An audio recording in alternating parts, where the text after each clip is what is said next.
வணக்கத்தை சொல்லி என்னுடைய இந்த பேச்சை ஆரம்பிக்கிறேன்.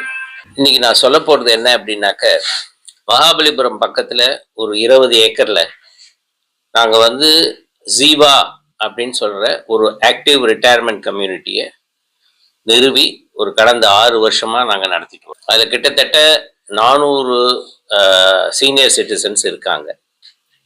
அவங்க எல்லாருமே 70 வயசு 80 வயசுக்கு மேல இருக்கிறதுனால அவங்களால போய் குரு இருக்கிற இடத்துல அவர் திருப்பதியில இருந்தாலோ இல்லை காஞ்சிபுரத்துல இருந்தாலோ இவங்க போய் அவங்கள்ட்ட இருந்து போய் அனுகிரகம் வாங்கிறது அப்படிங்கிறது ஒரு சிரமமான ஒரு காரியம். அதற்காக இங்கிருந்து திருப்பதிக்கு போய் அவரை ரிக்வெஸ்ட் பண்ண, நீங்கள் இது மாதிரி 400 பேர் ஒரு கம்யூனிட்டியில் இருக்காங்க, அவங்கள நீங்கள் பார்த்து அவங்களுக்கு அனுகிரக பாஷன் கொடுக்கணும் அப்படின்னு ரிக்வெஸ்ட் பண்ணேன்.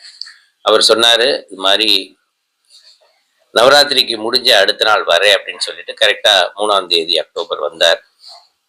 அவர் வந்தது பொழுது அவருக்கு பூர்ண கும்பம் கொடுத்து ஒரு சிறப்பான வரவேற்பு கொடுத்தோம். வேத விற்பனர்கள் வேத கோஷம் முழங்க அவரை வரவேற்றோம்.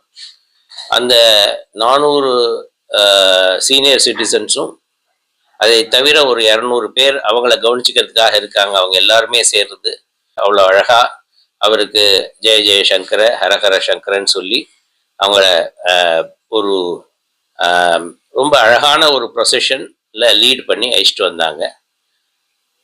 அதை முடிச்சுட்டு அவரை நேராக அங்கே உள்ள சிவா விஷ்ணு ஆலயத்துக்கு அழிச்சிட்டு வந்தோம். இந்த சிவா விஷ்ணு ஆலயத்தில் ஒரு 5 சன்னதிகள் இருக்கு. பெருமாள் சன்னதியும் இருக்கு, சிவன் சன்னதியும் இருக்கு. எல்லா சன்னதி உள்ளேயும் அவர் போய் அவர் கையால் ஆர்த்தி எடுத்து சாமியை வணங்கினார்.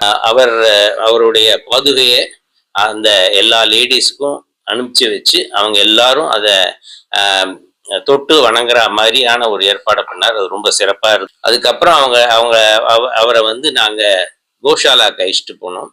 அங்கே ஒரு 3 ஏக்கர்ல நாங்கள் ஒரு 150 நாட்டு பசு வச்சு பராமரிச்சுட்டு இருக்கோம். அவர் ரொம்பவும் தனித்தனியாக இருந்து அதுங்களுக்கு இந்த கோஃபைங்கிற புல்லை அவர் கொடுத்து மழுந்தார். ஒரு 500 பேர் உட்காரக்கூடிய ஒரு ஸ்டேட் ஆஃப் தி ஆர்ட் ஒரு ஹால் ரெடி பண்ணியிருக்கோம்.